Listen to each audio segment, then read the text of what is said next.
안녕하세요. 예디아기입니다. 예디아기의 사연을 여러분들에게 읽어드릴 DJ 유진입니다. 구독과 좋아요는 채널 운영에 큰 힘이 됩니다. 꼭 부탁드리며 저는 여러분들의 댓글도 모두 읽고 있습니다. 댓글도 많은 참여 부탁드릴게요. 그럼 오늘의 사연 시작합니다. 안녕하세요.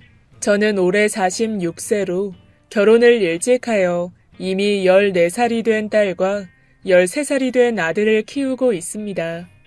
언제나 화목하고 따뜻하던 우리 가정을 자랑스럽게 여기며 살았어요.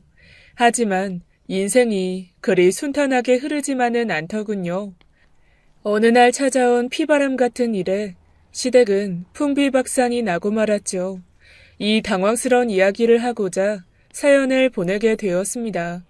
남편은 당시에 겪은 충격에서 아직도 헤어나오질 못했는지 술만 마시면 주먹을 쥐고 땅을 칩니다.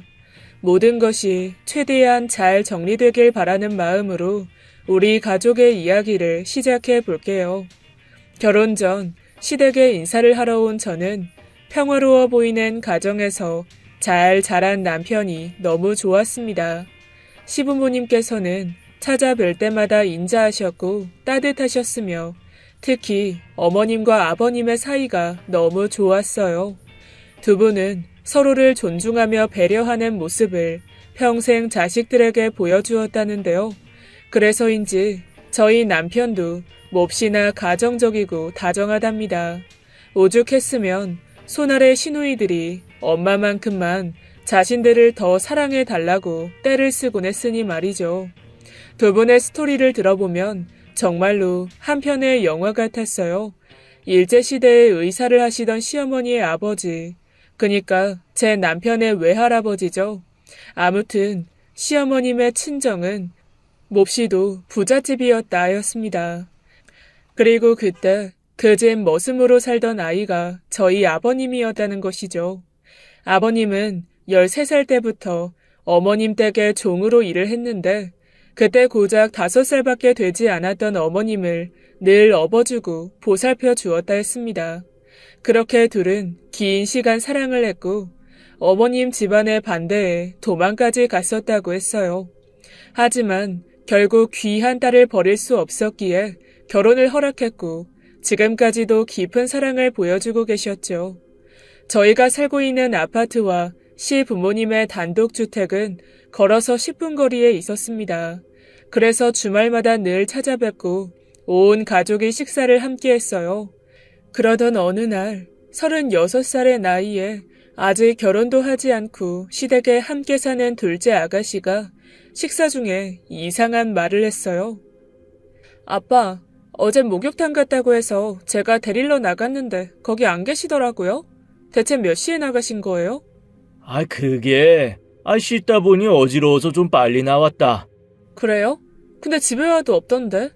어디 다녀오신 거예요? 바람이라도 쐴 겸 천천히 동네 한 바퀴 걸어온 거지. 아이고 참 뭘 그리 따져 묻는 게냐? 우리 아버지 수상하네. 슈퍼 갔더니 동네 아주머니들이 말이 많아요. 어디 얄궂은 사람들과 어울리는 건 아니시죠? 좁은 동네에 시끄러운 사람 많으니까 행동하시는 것들 신경 써야 될 것 같아요. 아버님은 말도 안 되는 소리라며 펄쩍 뛰셨지만 어쩐지 옆에 앉아 계시던 어머님의 표정이 심상치가 않았습니다. 그렇게 한동안 잠잠히 지나가는 듯 싶었어요. 몇 개월이나 지났을까요? 회사에 간 남편이 아침부터 저에게 전화를 했죠. 무슨 일이냐고 물었더니 대뜸 돈이 있냐고 묻는 거예요. 갑자기 무슨 돈 말하는 거야? 그게 아버지가 세입자 계약 만기라 보증금을 내어줘야 하는데 새로 들어올 사람을 아직 못 구해서 급히 빼줄 돈을 만들어야 하나 봐. 남편의 말을 잠자코 듣고 있던 저는 이해가 되질 않았습니다. 시부모님께서는 5층 다세대 주택의 건물주이셨고 20명가량의 임차인에게 전세를 주고 있었거든요. 늘 전세 보증금을 받으면 통장에 넣어두고 이자를 받으시거나 이율이 높은 적금을 드시는데 돈이 없어서 보증금을 못 빼준다는 남편의 말, 도무지 그 의미를 알 수가 없었죠. 무슨 말이야? 아버님이 돈이 왜 없으셔? 어머님한테 여쭤보면 되잖아. 아, 실은 그게 누굴 빌려준 것 같기도 하고 나도 잘은 모르겠어. 어쩐 일인지 남편은 뜸을 들이고 제대로 말을 하지 않았습니다. 결국 전 어머님을 찾아뵀어요. 어머님, 아버님께서 보증금 내어줄 돈이 없다고 아범한테 돈을 만들라고 하셨다는데 알고 계셨어요? 뭐라고? 그게 무슨 말이야? 역시나 제가 예상한 대로 어머님은 전혀 모르고 계셨습니다. 결국 온 가족이 아버님을 추궁하게 되었고 그제야 아버님은 쭈뼛거리며 변명을 하시기 시작했어요. 아, 그게 실은 어릴 때부터 알던 고향 동생이 있는데 빚을 못 갚아서 집이 넘어가게 생겼다고 해서 내가 빌려줬다. 땅 팔아서 준대. 어딘가 석연치 않은 아버님의 이야기에 가족 모두가 의구심을 품었죠. 아니, 아빠 고향 떠나온 지가 언젠데 1억이 넘는 돈을 준 걸 보면 많이 가까울 텐데 엄마도 아는 사람이에요? 그나저나 아직도 연락하는 사람이 있어요? 어머님은 한마디 상의도 없이 돈을 빌려주었다는 아버님께 너무 화가 나셨는지 말문이 막힌다는 표정을 보이셨습니다. 그리고 이내 차가운 시선으로 아버님을 응시하였어요. 그것이 그 친구가 너무 급하다고 하니. 그리고 나도 돈을 빨리 받을 거라 생각했던 거지. 점점 기어들어가는 목소리로 말을 하는 아버님을 보며 참다 못한 어머니가 버럭 소리를 질렀습니다. 내가 모르는 당신 고향 후배도 있어? 우리 코 흘릴 때부터 한 동네에서 같이 살았는데 대체 무슨 짓을 하고 다니길래 자식들 앞에서 거짓말이야? 어머님께서는 저희 부부에게 아버지와 조용히 얘기할 테니 다들 돌아가라고 했습니다. 결국 찝찝한 마음을 안고 집으로 들어왔지만 계속해서 신경이 쓰였죠. 다음 날 아침 어머님 댁에 야채를 사다 드리기 위해 저는 동네 마트에 들렸어요. 그리고 이 동네 토박이 아주머니들이 떠들어대는 소리에 얼굴이 붉어졌습니다. 하지만 그저 뜬 소문일 뿐이라고 생각하기로 했죠. 아버님은 40년 가까이 이곳에서 사셨고 동네에서는 건물주라 돈 많고 또 사람도 온순하다 알려져 있으니 충분히 쓸데없는 말들이 나올 법했거든요. 어쨌든 이런 소리 저런 소리 다 헛소리들만 쏟아내고 있는 듯한 그 상황이 불쾌했죠. 수다의 내용인 즉 저희 시아버지가 젊은 여자한테 꼬임을 당해 돈이며 재산이며 다 갖다 바쳤다는 겁니다.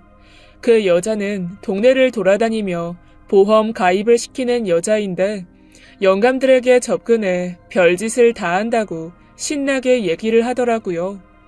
아무래도 일전에 아가씨가 들었다는 이상한 이야기가 이건가 보다 싶었죠. 하지만 어디서 누구와 함께 어디로 가는 것을 봤다는 등 자세한 목격담이 나오니 저 역시도 내심 불안했습니다. 평생을 어머니만을 바라보던 아버님이 바람이라니 그것도 꽃뱀 같은 젊은 여자한테 돈을 뺏긴다라 생각만 해도 아찔했어요. 우선은 불편한 기색을 감추고 다급히 마트를 나와 시부모님 댁으로 향했죠. 고작 5분을 걸어오는 내내 잡생각들이 마음을 어지럽혔습니다. 그래도 아닐 거라 믿었어요. 분명히 사연이 있을 거라 생각했죠. 하지만 제 믿음과는 다르게 기우 같았던 걱정은 현실이 되어 있었습니다. 집 현관에서부터 쩌렁쩌렁 화내는 어머님의 목소리가 들렸거든요. 이 나쁜 인간아, 내가 그동안 가난뱅이 너 만나서 얼마나 고생하고 살았는데 이제 와서 바람을 펴? 생전에 내 아버지가 나한테 남겨준 건물이야. 근데 그 돈을 넘겨? 그년한테 얼마 갖다 바쳤어? 어머님은 당장이라도 쓰러질 듯 목에 핏대를 세우며 파르르 떨고 있었습니다. 전 그 상태에서 계속 언성을 높이는 어머님이 너무나 걱정이 돼서 우선 말렸어요. 어머님, 왜 이러세요? 아버님께서 바람이라뇨. 뭔가 오해가 있으실 거예요. 오해는 무슨 오해? 저 영감탱이가 그년한테 돈 갖다 바친 거 내가 다 봤어. 동네 이웃들이 다 알더라. 전세 보증금 들어온 돈인데. 아이고. 아버님, 말씀 좀 해보세요. 정말로 돈을 다른 여자한테 그냥 주신 거예요? 동네에서 떠들어대는 소문이 진짜로 맞아요? 아버님. 시아버지는 고개를 숙인 채 아무 말씀이 없으셨고 직감적으로 알겠더라고요. 사실이구나. 이 모든 것들이 그저 뜬 소문은 아니었구나 하고 말이죠. 그리고 더욱의 충격이었던 건 이 모든 사실을 저희 남편이 알고 있었다는 거였습니다. 전 이 중대한 사안을 가족에게 숨기고 아버님과 조용히 해결하려고 했던 남편에게 너무나 화가 났어요. 집에 오자마자 남편을 붙들고 따져 물었죠. 여보, 어쩜 그럴 수가 있어? 아버님 바람 피우신 거 맞다며? 알면서도 숨겨주려고 한 거야? 어머님 어떻게 뵈려고 그래? 당신 제정신이야? 제가 다그치자 남편은 그게 사실이 아니라며 진정하라는 말을 하였습니다. 바람이라 생각하면 바람이겠지만 아버님도 꽃뱀한테 넘어간 것이라고요. 사건의 전말은 이러했죠. 어느 날 아버님의 동네 친구분이 치매 간병비 보험을 들었다 하며 좋은 것이니 소개를 시켜주겠다고 했대요. 아버님은 자식들에겐 누가 되기 싫어 보험을 들어두면 좋겠다 생각하셨고 꽃뱀이라는 그 여자를 소개받게 된 것이었어요. 처음엔 치매 간병 보험만을 얘기하던 그 여자는 몇 번 더 만나기를 요구하며 펀드식 보험을 권유했고 아버님은 감언 이설에 속아 큰 돈이 들어가는 보험 계약을 하셨다 했죠. 하지만 문제는 그 여자가 본인이 받을 수당이 더 커질 수 있게 매달 내야 할 보험금을 일시불로 한 번에 달라고 하여 1억 2천이라는 돈을 선뜻 내어주셨다고 했습니다. 결국은 여자의 꼬임에 큰 돈을 주었다는 건 별반 다를 게 없었지만 딱히 바람을 피웠다고 보기는 어려웠어요. 온 가족이 모든 상황을 알게 되었고 사기를 당한 것과 유사했기에 우선 경찰에 신고하기로 했죠. 하지만 아버님은 일이 커지면 동네 소문이 창피하시다 하며 부디 신고만은 말자 하셨습니다. 어머님은 무조건 신고를 해야 한다 큰 소리 치셨지만 저희 자식들은 처음으로 실수한 아버님을 배려하여 그 뜻에 따라드리기로 했어요. 어쨌든 잃은 돈은 찾아야 했기에 보험을 소개해준 아버님 친구에게 그 여자를 수소문했고 연락처와 거처를 알아냈습니다. 전화를 수십 번 했지만 연결이 되지 않았죠. 결국 그 여자의 빌라 앞에서 문을 두드렸고 마침내 그 꽃뱀이라는 여자를 마주했습니다. 어머님은 혈압이 오른다며 나서지 않으셨고 아가씨와 저 둘이 갔었어요. 두드리던 문이 열리고 그 여자를 마주했을 때 한 번의 느낌이 왔죠. 50대 초반쯤 보이는 외모였지만 키도 크고 날씬했답니다. 가느다란 눈매에 미소 짓는 얼굴, 화려함이 느껴지는 옷차림, 누가 봐도 영감들 홀리는 꽃뱀 같았죠. 저희 아버님 성함이 김철원입니다. 아시죠? 옆에서 아가씨가 당장 머리채라도 잡을 듯 씩씩대고 있었지만 전 참으라는 손짓을 보냈어요. 아가씨 성격에 괜히 손찌검이라도 했다간 도리어 저희 쪽이 폭행으로 고소를 당할 수 있기 때문이었죠. 김철원이요? 네, 저희 고객이신데 누구시죠? 아버님이라고 하는 걸 보니 따님들? 근데 여긴 어떻게 오신 거예요? 대짜 하니 그쪽이 보험을 핑계로 큰 돈을 가져가셨더라고요. 보험 든 지 2개월 됐으니 해약 가능한 걸로 알고 있습니다. 다 취소하시고 큰돈 받아가신 거 돌려주시죠. 경찰에 사기로 고소하려다가 그나마 이 정도로 봐드리는 거예요. 전 단호하고 강력한 어투로 말을 했습니다. 저와 아가씨를 아래 위로 훑어보던 그 여자는 조금은 당황스러운 표정을 지었어요. 그렇긴 한데 제가 강제로 협박해서 받은 돈도 아니고 엄연히 보험계약 관련해서 받은 돈인데 사기라뇨? 그렇잖아도 제가 그쪽 근무하는 보험회사에서 알아봤어요. 우리 아버님이 들었다는 그 보험 애초에 일시불 납입이 없던 것 같던데. 거짓말로 돈 받았으니 사기가 맞죠. 어떻게 할까요? 경찰서로 가셔야 돈 주실 건가요? 그제서야 그 여자는 눈을 위아래로 굴리더니 말끝을 흐리기 시작했어요. 보험 계약을 한 건 사실이고 목돈이 필요해서 일시불로 달라고 얘기했는데 자신이 보험금을 10년 동안 낼 생각이었다며 변명을 해대기 시작했죠. 저와 아가씨는 그딴 변명은 됐으니 그냥 돈이나 달라며 언성을 높였습니다. 결국 그 여자가 이미 급히 써버렸다는 7천은 받지 못했고 나머지 5천은 통장 이체로 받아냈어요. 그리고 각서를 받아왔습니다. 현재 집을 부동산에 내놓은 상태니 집이 나가는 대로 돈을 주기로 말이죠. 물론 보험 또한 해약하기로 했어요. 부동산에 물어보니 집이 매물로 나와 있긴 했습니다. 마음이 놓이지 않았지만 별다른 방법도 없어서 우선은 믿고 기다리기로 했죠. 집이 팔린 후에도 지불치 않으면 경찰에 곧장 신고하는 것으로 하고요. 결국 전세 보증금은 저희가 가진 돈을 보태서 내주게 되었고 아버님은 계속해서 눈치를 보며 고개를 들지 못하셨죠. 그 후에도 아버님의 바람에 대한 이야기는 동네 아줌마들의 술 안주거리가 되어 입에 오르내렸습니다. 여전히 둘이 함께 모텔을 갔다는 둥, 건물 명의를 그 여자 앞으로 해주었다는 둥, 부풀려진 헛소문들이었지만 몹시도 짜증이 났습니다. 그렇게 시간이 제법 흐르고 다시 주말이면 온 가족이 모여 식사를 했어요. 저녁밥을 한참 먹고 있는데 갑자기 아가씨가 뛰어 들어오며 야단 법석을 피웠죠. 아빠, 뭐야 밖에 서 있는 사람? 그때 그 여자 아니야? 내가 주차하고 통화하느라고 차에 계속 앉아 있었는데 자꾸 누가 기웃거리는 거야. 그래서 차 문 열고 저기요? 하고 불렀는데 그냥 뛰어가 버렸어. 자세히 보니까 머리 길고 눈 위로 올라가고 그 여자 맞지? 어? 아버님은 무슨 소리를 하냐며 말도 안 된다고 시치미를 뚝 떼셨지만 온 가족은 알 수 없는 불안감에 밥맛도 잃었습니다. 집 팔리면 돈 다 갚기로 해서 찾아온 거 아니야? 집은 부동산에 매물로 내놨던데? 아가씨는 계속해서 이런저런 추리들을 해댔고 남편은 신경 쓰지 말라는 듯 말했어요. 에이, 그럴 거면 미리 전화를 하거나 당당히 찾아오지. 뭐하러 기웃대. 네가 잘못 본 거 같은데 아니겠지 뭐. 그래요, 아가씨. 제가 틈틈이 전화해서 통화하고 있어요. 부동산에도 확인하고 있고요. 전화를 피하지도 않고 돈 마련해보겠다고 늘 얘기하니까 딱히 찾아올 이유는 없어요. 잘못 보신 거예요. 그날 밤 집으로 돌아와 아이들이 잠이 든 후 저는 남편과 이런저런 얘기를 나누었습니다.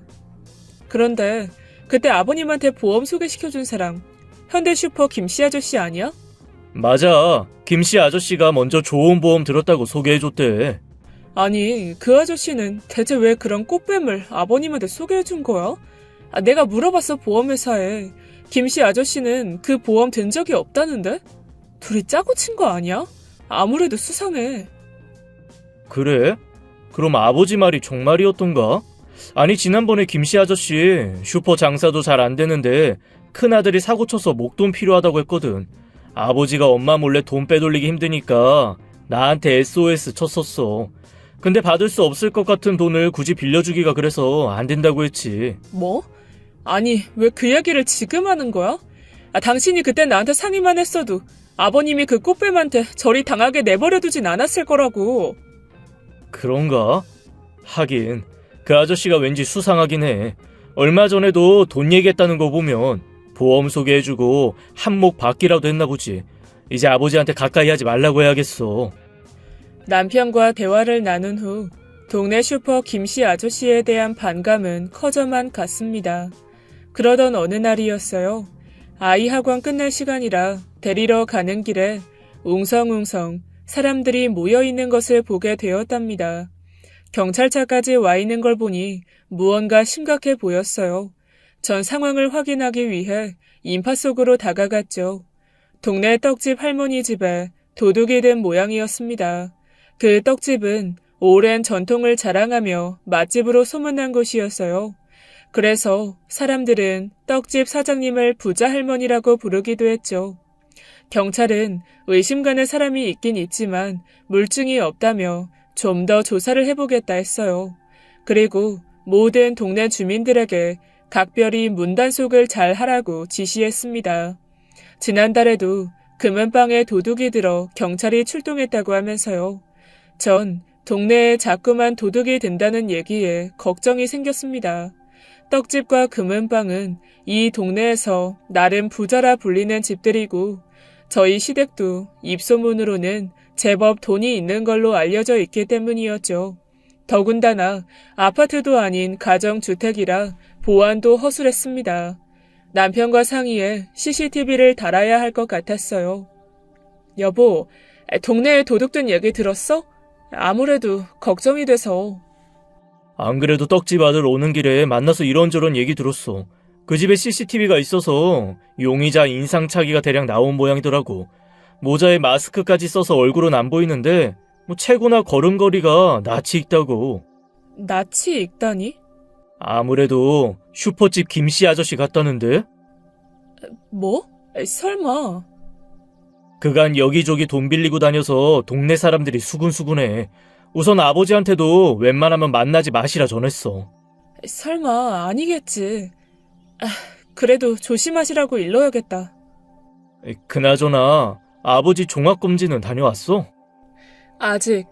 다음 주에 예약돼 있어서 모시고 가려고. 지난번에 갔을 때 혈압이 많이 높으셔서 과음이나 과격한 운동은 꼭 삼가해 달라더라고. 더운 날도 외출 자제하시는 게 좋다고 했고. 술은 원래 안 드시니 상관없는데 요즘 운동하시는 건 있어? 그냥 어머님하고 산책 다니시는 거? 아님 혼자 등산 다니시는 거? 걱정할 정도는 아니고 오히려 건강관리에 도움될 거야. 그래, 당신이 신경 좀 써줘. 아버지 집 CCTV 설치는 내가 알아볼게. 그 이후 한 달간 집안은 평온했고 동네에서도 특별한 일은 일어나지 않았습니다. 아버님은 혈압이 높으셔서 건강관리를 하셨고 어머님 또한 마음의 안정을 찾으신 듯 했어요. 아버님의 돈을 가져갔던 그 꽃뱀 여자는 집이 팔렸다며 연락을 주었죠. 시끄러웠지만 다행히 순탄하게 진행되는 것 같았습니다. 이대로 쭉 평온하길 바라는 마음이었어요. 하지만 그 평온함도 얼마 가지 못했습니다. 인생이라는 게 이리도 알 수 없는 거였던가요? 어느 금요일 오후였습니다. 딸아이에게서 연락이 왔어요. 전 부동산 상담 중이라 곧바로 전화를 받지 못했죠. 하지만 저는 이내 부재중 10통의 전화기를 확인하고는 불안감에 휩싸였습니다. 딸아이에게 무슨 일이 일어난 건지 손이 떨렸어요. 딸, 무슨 일 있어? 전화를 많이 했네? 엄마, 큰일 났어. 왜 그래? 어디 다친 거야? 아니, 그게 아니라, 내가 아니라 할아버지가. 뭐? 너 지금 어딘데? 엄마가 갈게. 할아버지 집인데, 할아버지가 구급차에 실려가셨어. 14살 딸의 목소리는 몹시도 다급했고 수화기 넘어 들리는 사이렌 소리와 사람들의 목소리는 저를 더 조급하게 만들었습니다. 뛰어가는 동안 남편에게 연락을 했고 남편도 바로 오겠다고 했어요. 최근 관리를 잘하셔서 혈압 수치도 좋으셨는데 어찌된 영문인지 알 수가 없었죠. 더군다나 집에서 쓰러지시다니. 아버님 댁으로 도착하자마자 전 그 이유를 알게 되었습니다. 어지럽혀진 거실과 안방, 신발장, 무언가를 찾으려는 듯 마구 흐트러진 집안을 보니 감이 오더군요. 도둑이 들었다고 했습니다. 어머님은 잠시 친구분을 만나러 나가셨고 그때 아버님은 안방에서 주무시고 계셨다 하셨죠. 분명 문을 잘 닫고 나간 것 같은데 담을 넘어 들어온 건지 창문이 열려 있었던 건지 알 수가 없었어요. 제 딸이 학원이 끝나서 근처 할아버지 집으로 갔는데 대문이 활짝 열려 있었다고 했죠. 문이 왜 열려 있는지 궁금해서 할아버지를 크게 부르며 안으로 들어갔는데 어질러진 집안을 보고 아이가 무척이나 놀랬다고 했습니다. 겁먹은 걸음으로 안방으로 갔는데 할아버지가 옷이 흐트러진 채 돌침대 쪽에 쓰러져 있었다고 하더라고요.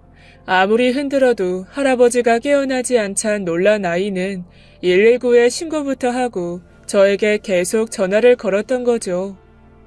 얘가 겁도 없이 도둑이라도 집안에 있었으면 어쩌려고. 신고하고 밖에 사람들 있는 곳으로 나와 있던지 했어야지. 엄마가 심장이 떨려 죽겠어. 그럼 어떡해. 할아버지가 죽은 것처럼 움직이지도 않으시는데 혼자 두고 나갈 순 없잖아.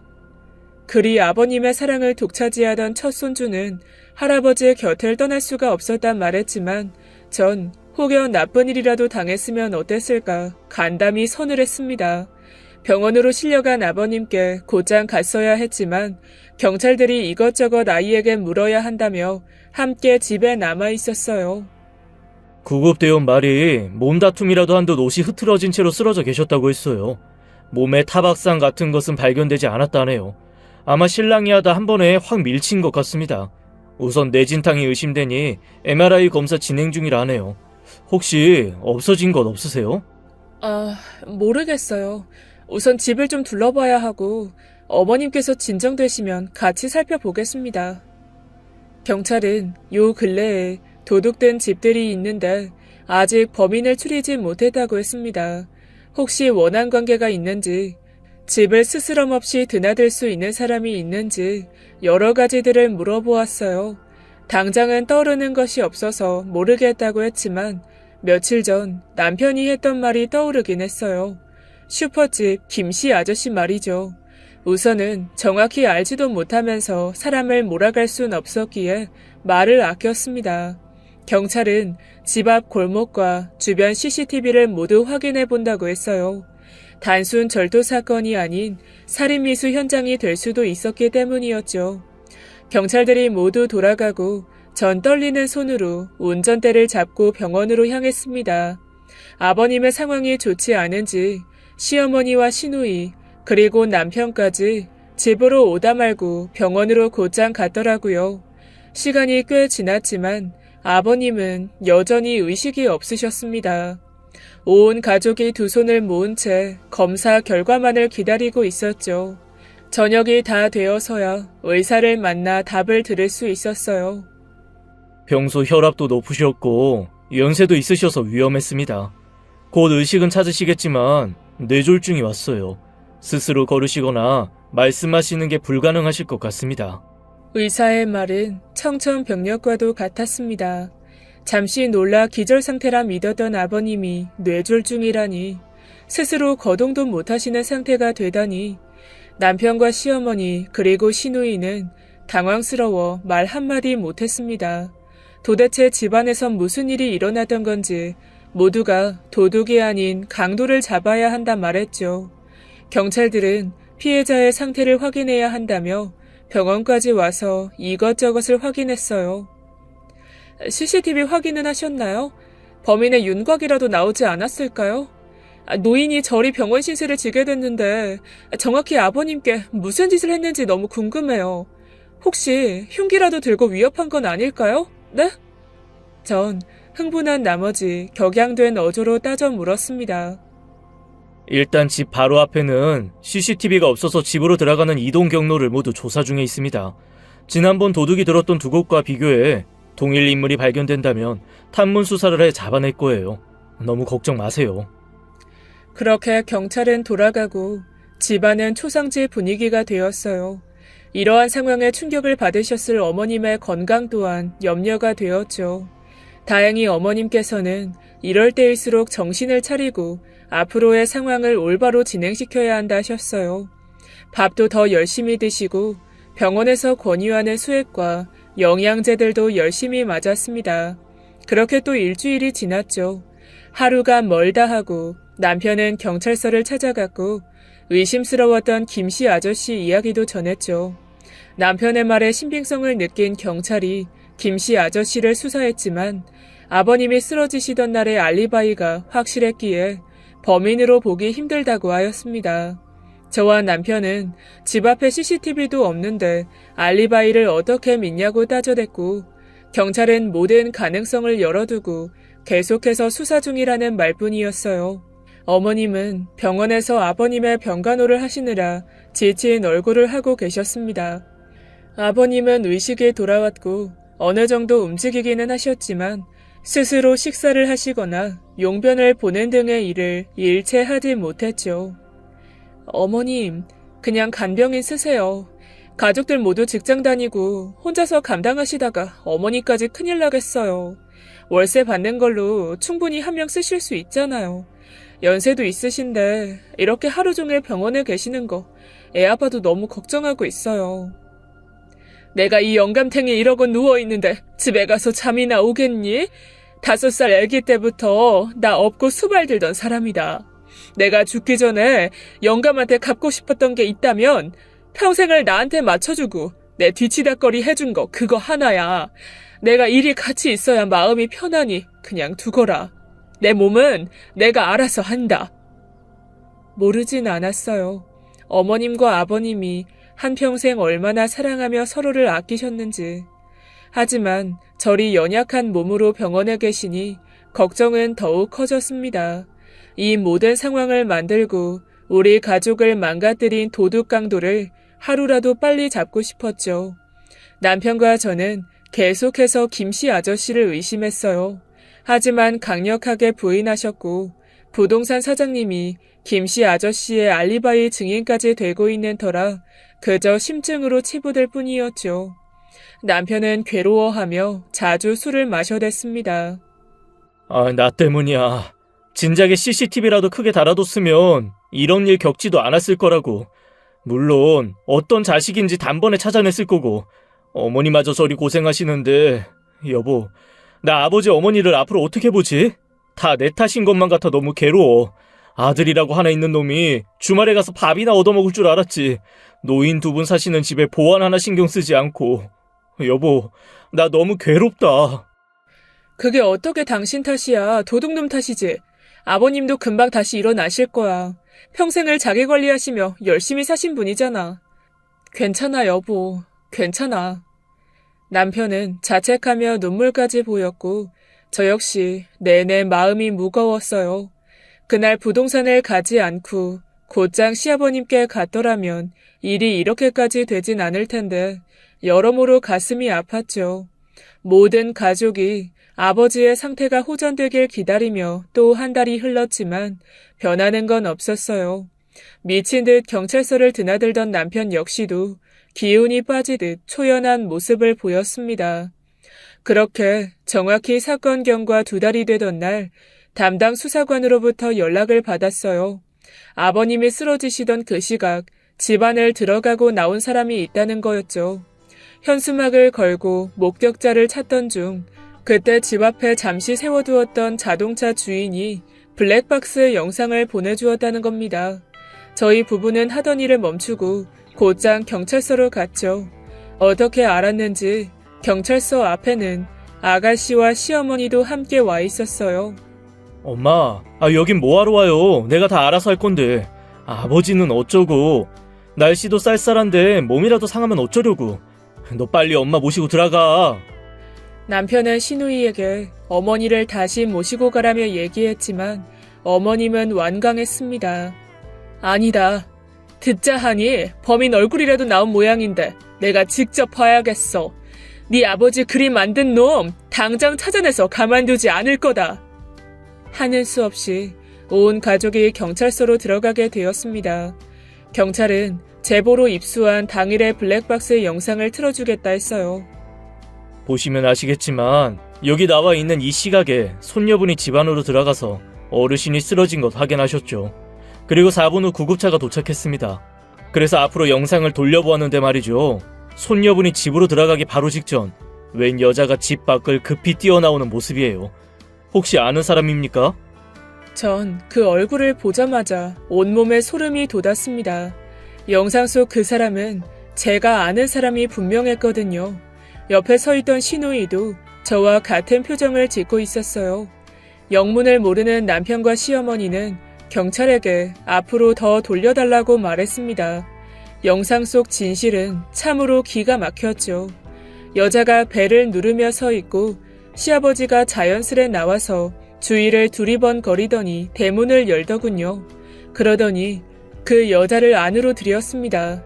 아버님의 팔짱을 끼고 찰싹 달라붙어 걷는 모습이 누가 봐도 내연관계였죠. 어머님과 남편은 정확히 알지 못하는 그 얼굴을 자세히 보려고 애썼지만 결국 시누이가 참지 못하고 입을 열었어요. 엄마, 나 알아, 저 여자. 뭐? 네가 어찌 알아? 저 여자 누군? 말을 하다 멈춘 시어머니의 얼굴은 사색이 되었습니다. 옆에 서 있던 남편 또한 무언가를 눈치챘는지 어이없는 표정을 지었죠. 전 그저 멍하니 영상을 들여다볼 뿐이었고요. 블랙박스 영상 속에서 다시 10여 분이 지나자 그 여자가 헐레벌떡 뛰어나왔어요. 온 매무새를 만지작거리며 말이죠. 경찰은 우리 가족의 얼굴을 보더니 아는 사람이면 연락처를 알려달라고 했습니다. 그 여자가 집으로 들어간 것까진 확인을 했지만 그 안에서 어떤 일이 일어났는지는 그 누구도 알 수 없었어요. 뇌졸중으로 말씀을 제대로 못하시는 시아버지마저도 꿀먹은 벙어리였으니 말이죠. 결국 그 여자는 경찰 조사에 용의자로 소환되어 왔습니다. 전 남편에게 어머님이 너무 화가 나셔서 감정을 추스리지 못할 것 같으니 집으로 모시고 가라고 계속 말을 했어요. 하지만 절대로 돌아가지 않겠다며 고집을 부리는 어머니를 말리기엔 역부족이었죠. 야, 이년아, 네가 그 꽃뱀이냐? 우리 영감 돈 빼먹더니 이젠 죽이려고 들어? 결국 그 여자를 마주한 시어머니는 머리채를 쥐어 잡았습니다. 그 여자는 소리를 지르며 자신이 그런 게 아니라며 억울함을 호소했어요. 어쨌든 그 상황에서 경찰들이 모두를 진정시키고 그날의 진실을 여자에게 듣게 되었죠. 영감님이랑 저는 단순히 보험 계약해준 사이는 아니었어요. 예전부터 슈퍼 김씨 아저씨랑 막걸리 마시면서 잘 지냈다고요. 벌써 알고 지낸 지가 2년이에요. 그러다 반년 전쯤 술 먹고 한번 실수한 게 그렇게 영감님과 깊은 사이가 되었어요. 그리고 이번에 빌린 돈은 정말로 사기친 게 아니라고요. 좋게 얘기하고 우리끼리 잘 해결하기로 한 건데 집안 식구들이 난리를 쳐서 어쩔 수 없이 잠시 연락 끊고 지낸 거죠. 그 여자의 얘기를 가만히 듣고 있자니 손이 떨려왔습니다. 그 여자는 두 사람이 한 달 전부터 다시 만났다고 말을 했죠. 시아버지가 늘 등산과 산책을 한다며 밖으로 나가던 게 모두 여자를 만나기 위함이었던 것도 알게 되었어요. 어머님이 외출을 하신 날이면 어김없이 집으로 자신을 불렀다고도 말을 했습니다. 아버님이 쓰러진 그날도 집으로 오라는 부름에 찾아갔고 격정적인 사랑을 나누었다고 말했죠. 그렇게 둘이서 주거니 받거니 하는데 갑자기 영감님 몸이 딱딱하게 굳더니 뒤로 쓰러지시는 거예요. 제가 너무 놀라서 몇 번을 흔들어 깨웠지만 정신을 차리지 못하셨어요. 너무 무서워서 신고할 정신도 없었고요. 구급차가 오면 사람들이 몰릴 텐데 그저 도망가고 싶었던 거죠. 그래서 집도 막 어지르고 도둑든 것처럼. 그땐 제정신이 아니었어요. 영감님께서 그리 병원에 누워 계신다는 건 김 씨를 통해서 들었어요. 정말 상황이 이리 될 줄은 몰랐다고요. 전 죄 없어요. 쓰러진 사람 그냥 두고 나가놓고 무슨 죄가 없습니까? 집안 마구 어지럽힌 것도 그래요. 뭐 하나 부셔지기라도 했으면 죄물 손괴죄입니다. 아시겠어요? 네? 아니 망가뜨린 것도 아닌데. 그리고 이건 그냥 사고잖아요, 사고.